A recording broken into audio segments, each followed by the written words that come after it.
As we talk about the strength and conditioning program here at Bethel for our football athletes, we try to build strength into them in two different ways. First of all, physically, obviously as a football player, but then second of all, as a man or as a teammate.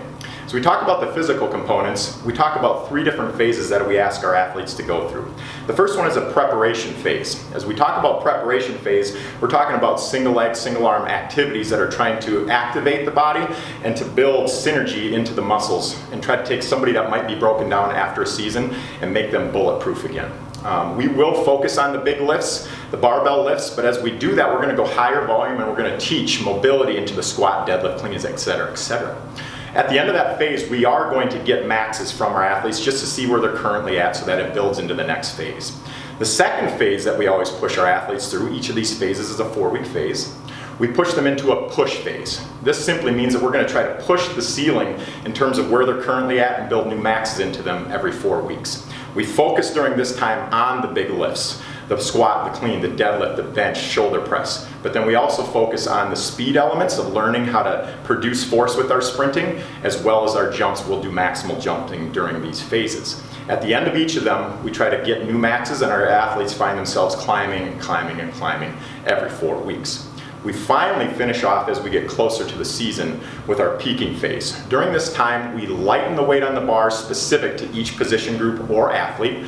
We use a tendo unit to calculate the bar speed, and we start chasing to see if the weight that we push equals the speed that we see on the field for these athletes.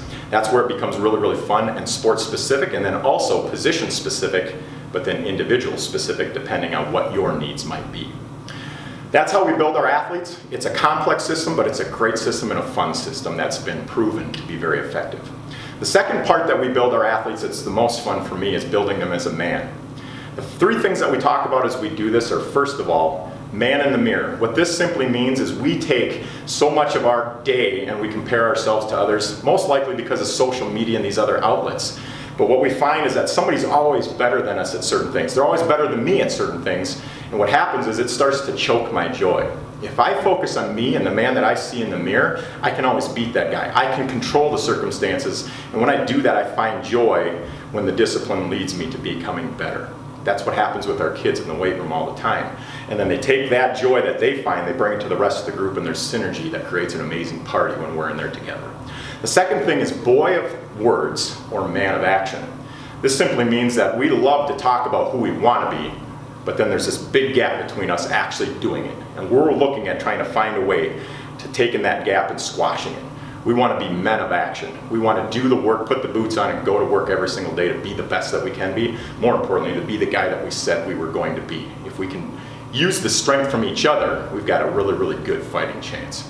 The third thing is the word agona. Agona can be translated in the Bible. It's found in one place, but it means this when translated: full expenditure of energy for a worthy cause. Now you might think that football is a worthy cause. It's part of the worthy cause, but the bigger cause is the other 80 to 100 guys that are in that weight room together with you. When they become the cause and you're willing to sacrifice for them, it's amazing what you can do as a man. More importantly, I care about this: when you leave Bethel, you're going to be a part of a bunch of different teams, family, work, church, you name it.